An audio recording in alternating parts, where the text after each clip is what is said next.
Me la llevaron directo a la celda, acusada de ser la pieza clave en una red de conspiración. Pero la verdad era que solo era el chivo expiatorio perfecto para encubrir la corrupción de un agente federal. Nunca pensé que mi vida se convertiría en el titular de un periódico, y mucho menos por algo tan indignante. Yo era solo Clara, una farmacéutica con una pequeña cadena de clínicas en el sur de California. 30 años dedicados a la ciencia, a ayudar a la gente, a mantener mi comunidad sana. Tenía 3 locales, empleaba a más de 40 personas, y mi mayor preocupación diaria era el inventario de antibióticos. O eso creía yo. Todo comenzó con la nueva ola de redadas de ICE. El ambiente ya estaba tenso, pero en mi vecindario, que era predominantemente inmigrante, el miedo era palpable. Mis pacientes venían a mí no solo por recetas, sino a veces por un hombro donde llorar. Yo siempre intentaba calmarlos, asegurándoles que mientras estuvieran cumpliendo con sus responsabilidades, no tenían nada que temer. ¡Qué ingenuidad la mía! Una tarde de martes, mientras revisaba los registros de dispensación de mi sucursal más grande, 2 vehículos negros sin distintivos se estacionaron frente a la farmacia. No eran coches de policía habituales. Eran sigilosos, casi espectrales. Salieron 3 hombres. 2 eran agentes uniformados, y el tercero, un hombre corpulento con un traje que le quedaba demasiado apretado, parecía ser el líder. No pidieron hablar con el gerente. Fueron directos hacia mí. «Clara Montes, está usted arrestada», dijo el hombre del traje, sin mostrar ninguna identificación inicial. Mi corazón dio un vuelco. ¿Arrestada? ¿Por qué? Soy dueña de un negocio legítimo. El agente uniformado me agarró del brazo con una fuerza innecesaria. Quedará bajo custodia federal. Venga con nosotros. Intenté resistirme, pero la sorpresa y el terror me paralizaron. Mientras me sacaban a rastras, vi las caras de mis empleados, pálidas y horrorizadas.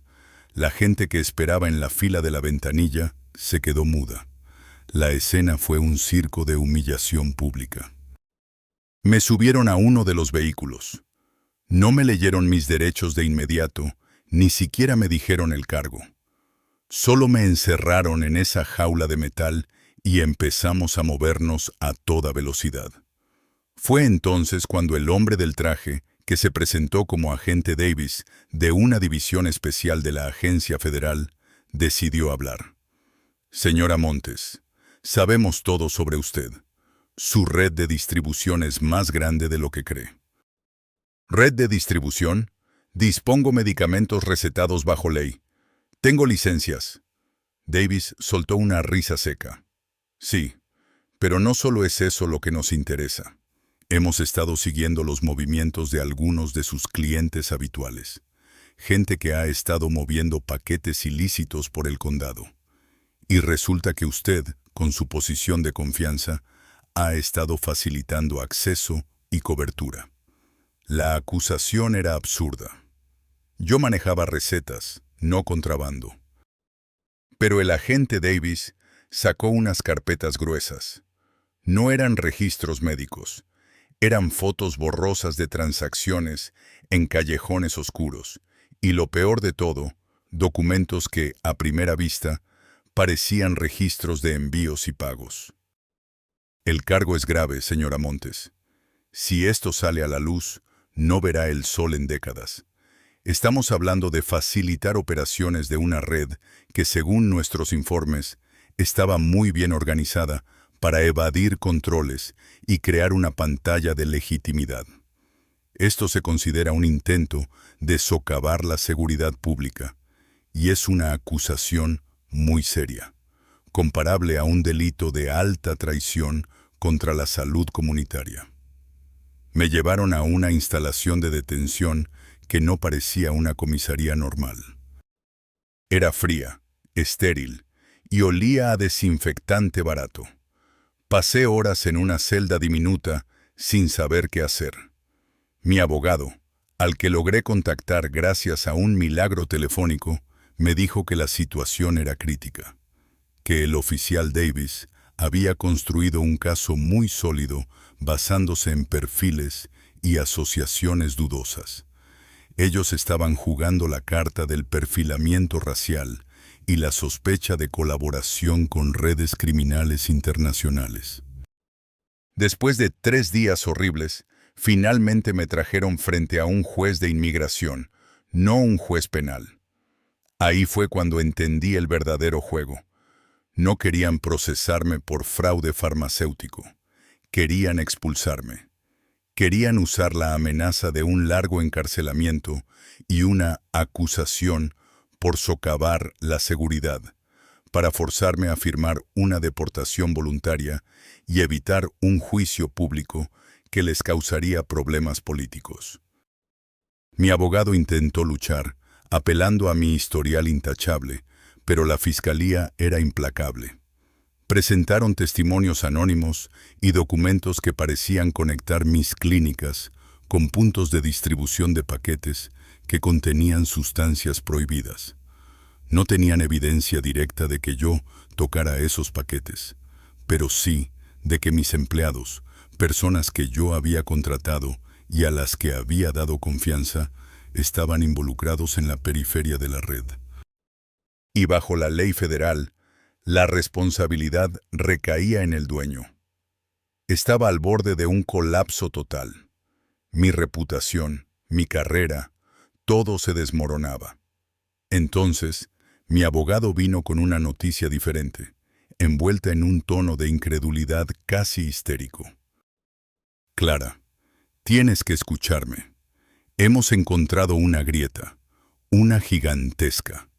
El agente Davis y su equipo basaron casi toda su argumentación en una sola cosa: tu supuesto nexo con un intermediario clave de esa red. Lo llamaron el contacto C. Pero su evidencia, la que usaron para justificar tu arresto y la detención, es completamente fraudulenta. Mi mente estaba aturdida. ¿Fraude? ¿Cómo? Davis no estaba investigando una red criminal. Estaba cazando una cabeza para ganar notoriedad en la lucha contra las operaciones transfronterizas. Tu perfil, mujer latina, dueña de negocios, con acceso a personas vulnerables, lo hizo el blanco perfecto para una acusación de alto impacto. Pero mira esto. Mi abogado deslizó una tableta sobre la mesa. Mostraba una transcripción de una llamada interceptada que Davis había presentado como prueba de mi conocimiento.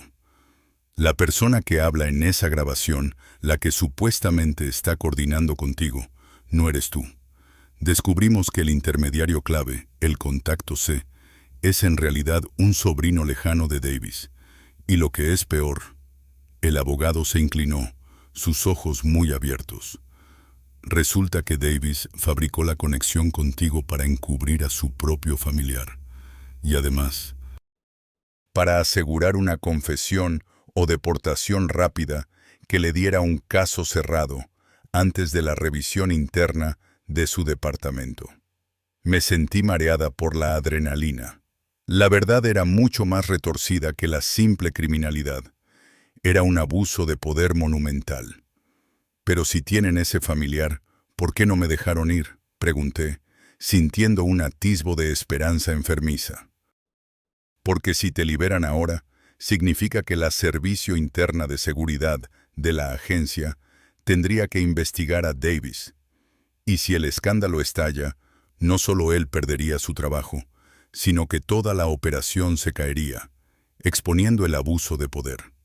Decidieron mantenerte en el limbo legal, presionándote para que firmaras algo pequeño, un acuerdo de culpabilidad menor, mientras intentan deshacerse de las pruebas más flagrantes de la falsificación. El abogado continuó, su voz bajando a un susurro conspiratorio. Pero nosotros tenemos los documentos que prueban que tu arresto fue motivado por un perfilamiento racial sistemático y luego sostenido por una mentira interna para proteger a un agente corrupto. Si llevamos esto a juicio federal, el escándalo será inmenso.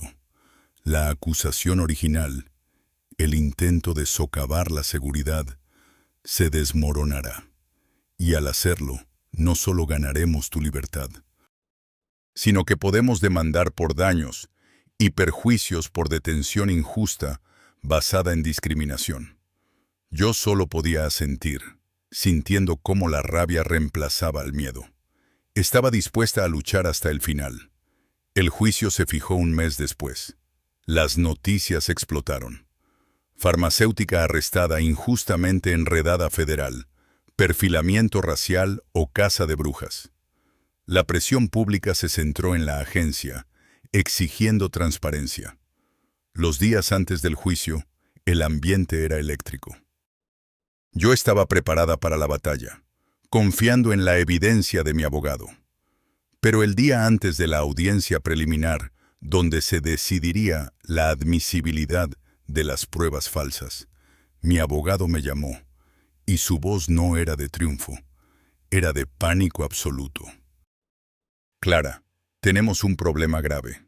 Davis no se presentó a la reunión de conciliación, y su familiar, el contacto C, desapareció anoche. No está en casa, no contesta el teléfono. Y justo ahora, justo después de que amenazamos con exponer el fraude de las grabaciones, mi oficina recibió una notificación anónima, cifrada, con una sola frase adjunta a una imagen. Mi abogado se quedó sin aliento. ¿Qué imagen? Es una foto de tu hija. Clara. La que tomaste la semana pasada en el parque. La foto es reciente, y la nota solo dice: el silencio es un buen negocio. Piensa en el futuro de tu familia antes de arruinar el mío. El aire se me cortó en los pulmones. La imagen de mi hija, Elena, con su sonrisa inocente mientras jugaba con un globo rojo, apareció en mi mente como una daga helada. No era una amenaza vaga, era inmediata, quirúrgica. Sabían dónde vivía, conocían a mi familia y estaban dispuestos a usar a mi hija como peón. El juego había pasado de ser una batalla legal a una lucha por la supervivencia. ¿Qué hacemos? Tenemos que llamar a la policía, grité a mi abogado, sintiendo un nudo de terror apretarse en mi garganta. Mi abogado, un hombre generalmente imperturbable, sonaba aterrado. No podemos, Clara. Si involucramos a la policía local, Davis podría tener informantes dentro, o peor aún, usar la mención de Elena para justificar una medida preventiva de seguridad y quitártela bajo alguna excusa frívola de inestabilidad parental. Tenemos que mantener esto dentro del ámbito federal, pero ser inteligentes. Si tienen el poder de mover a su familiar y vigilar a mi oficina, tenemos que asumir que mi línea está intervenida ahora mismo. Colgué la llamada, sintiendo la necesidad urgente de verificar cada cerradura y cada ventana de mi apartamento. Viví los siguientes 2 días en un estado de paranoia constante. Cada coche que pasaba 2 veces, cada sombra en el pasillo, era un posible agente. Elena, de 10 años, notaba mi ansiedad. Me preguntaba por qué no podía ir al colegio con normalidad. Tuve que inventar una historia ridícula sobre una gripe fuerte y la necesidad de que se quedara en casa, supervisada por mí. Mentirle a mi hija era casi tan doloroso como la amenaza recibida. Necesitaba tomar una decisión radical. Si jugaba bajo sus reglas, seguiría siendo una víctima. Si accedía a su chantaje, quedarme callada a cambio de la seguridad de Elena, viviría el resto de mi vida como prisionera del miedo. Decidí que la única forma de ganar era haciendo lo impensable, convertirme yo misma en una sombra. Tenía que encontrar al familiar de Davis, el contacto C, antes que ellos pudieran silenciarlo o usarlo como arma definitiva contra mí. Si él estaba desapareciendo, significaba que estaba nervioso, y si estaba nervioso, era vulnerable. Utilicé mis antiguos contactos, aquellos que conocía de mis días universitarios en bioquímica y que ahora trabajaban en laboratorios privados, lejos del escrutinio gubernamental. Eran contactos que operaban en una zona gris de la ciencia, personas que entendían la necesidad de la confidencialidad absoluta. Les pedí un favor: rastrear movimientos financieros inusuales y patrones de comunicación de personas que recientemente habían evitado ser detectadas por sistemas de vigilancia masiva. No mencioné nombres, solo patrones. Una de mis excompañeras, una brillante analista de datos llamada Sofía, me llamó al día siguiente. Su voz era un susurro urgente. Clara, encontré algo. El familiar de Davis, el que buscabas, no desapareció. Está en un lugar muy específico, un lugar que solo alguien que quiere desaparecer completamente elegiría. Es una propiedad rural en las afueras de Arizona, una especie de rancho aislado. Y lo más interesante, su cuenta bancaria, que ha estado inactiva por meses, recibió una transferencia masiva hace 48 horas, justo después de que tú amenazaras con exponer las grabaciones. ¿Quién le transfirió el dinero?, pregunté, conteniendo la respiración. El remitente es una corporación fantasma con sede en las Islas Caimán, pero logré rastrear el rastro hasta el origen del fondo. Era dinero etiquetado como costos operativos extraordinarios de la misma subdivisión de ICE que arrestó a Davis. Es decir, la propia agencia le pagó para que desapareciera y dejara que te aplastaran con el cargo de intento de socavar la seguridad pública, asegurándose de que tú firmaras un acuerdo silencioso. El panorama era devastador. La agencia no solo había fabricado un caso contra mí, estaban gastando fondos públicos para encubrir a un agente corrupto y silenciar a un testigo clave, todo para evitar una investigación sobre perfilamiento racial. Necesito ir allí, Sofía, declaré con una frialdad que no sabía que poseía. Necesito hablar con él antes de que el juicio empiece y antes de que Davis decida que yo soy el último cabo suelto que necesita ser eliminado. Sofía protestó airadamente. «Estás loca. Si la agencia está pagando para mantenerlo oculto, estarán vigilando ese rancho. Es una trampa. Prefiero enfrentarme a una trampa conocida que a un fantasma invisible que amenaza a mi hija», respondí. Mi plan era suicida, pero necesario. Vendí una pequeña cantidad de acciones familiares, lo suficiente para comprar un pasaje de avión y un coche viejo y discreto. Dejé a Elena con mi tía, una mujer en quien confiaba más que en mi propia sombra, diciéndole que era un viaje de negocios urgente e inesperado, prometiéndole llamar cada hora.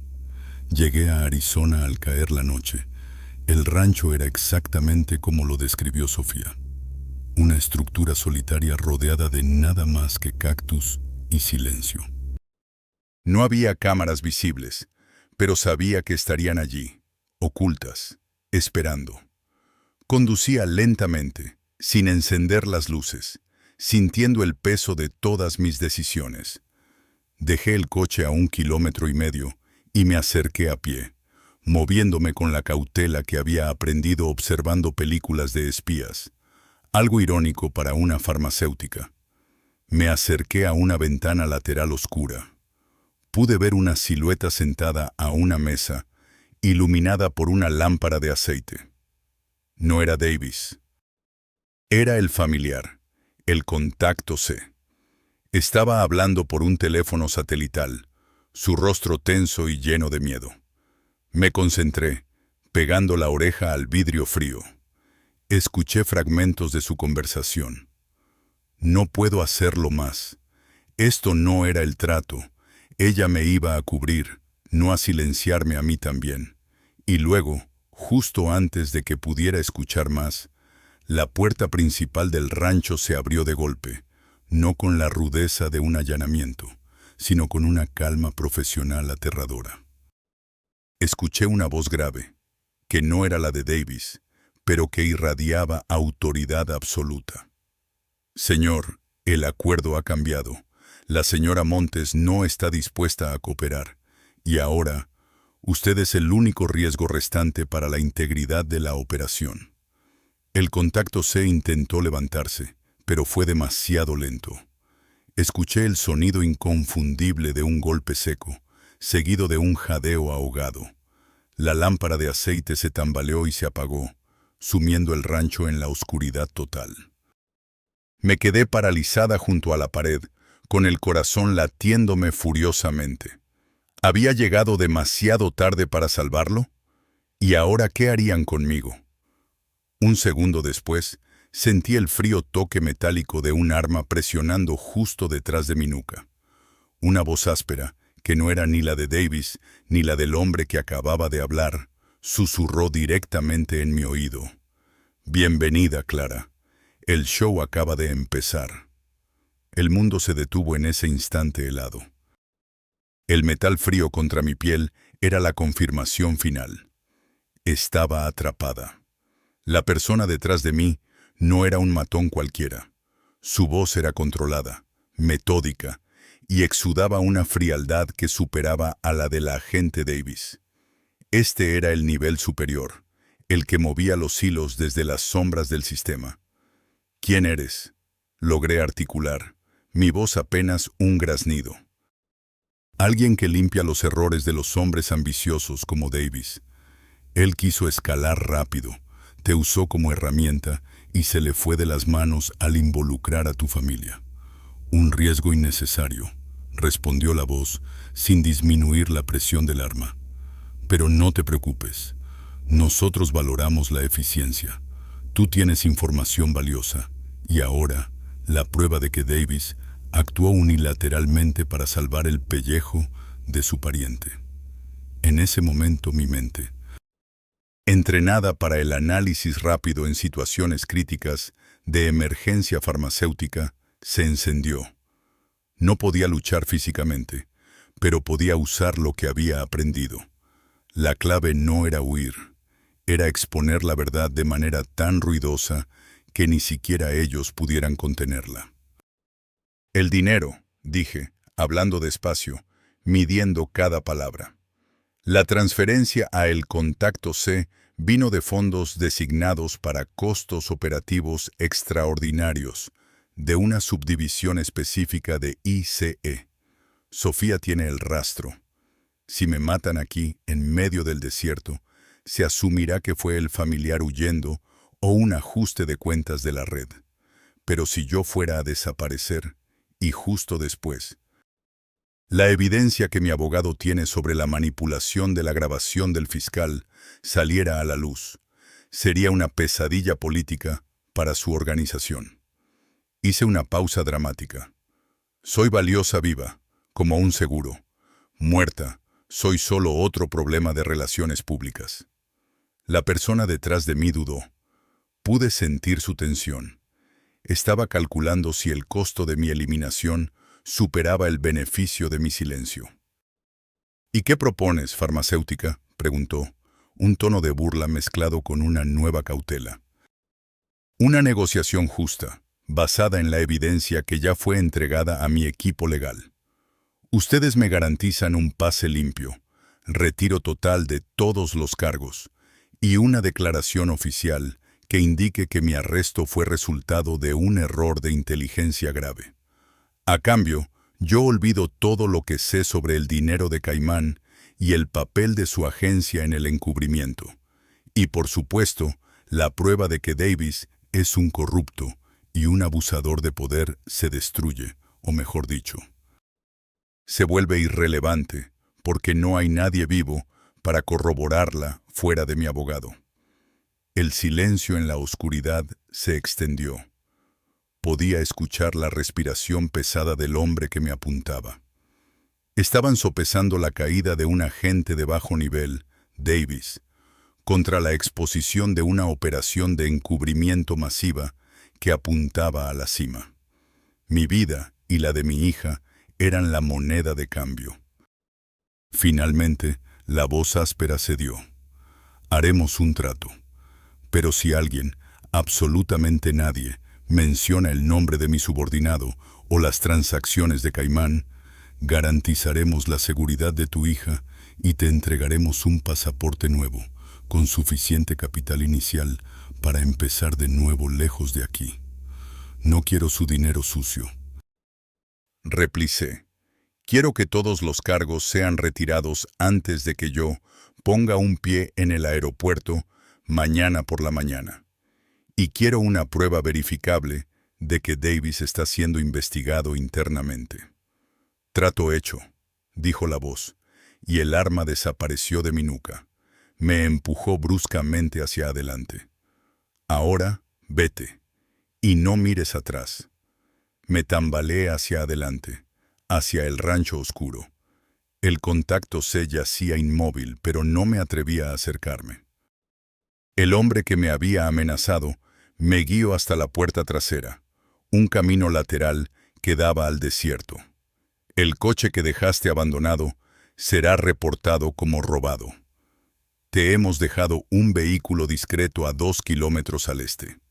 Si te desvías un solo grado de la ruta de vuelo que te indicaremos, el trato se anula y no habrá seguridad para tu hija. Corrí como nunca antes, sintiendo el aire frío de Arizona quemarme los pulmones. Llegué al coche que habían dejado, un sedán gris sin matrícula. Encendí el motor y en la pantalla de navegación parpadeaba una única ruta marcada hacia el aeropuerto más cercano y un vuelo transoceánico programado para 3 horas después. Conduje toda la noche. En el aeropuerto, mi abogado me esperaba, pálido pero aliviado, con documentos sellados. Todos los cargos habían sido retirados bajo la cláusula de error administrativo grave. Había una nota oficial prometiendo una auditoría interna sobre el agente Davis. Esa misma tarde, desde un jet privado que me llevó lejos, vi las noticias. El titular principal no era sobre mí, sino sobre la retirada voluntaria del agente Davis por motivos de salud. Era una victoria pírrica. El sistema se había sanado superficialmente, pero yo no podía volver. Me establecí en una ciudad pequeña y anónima en Europa, lejos del alcance de cualquier persecución, llevando conmigo solo a Elena y mi diploma. Nunca volví a trabajar en una farmacia.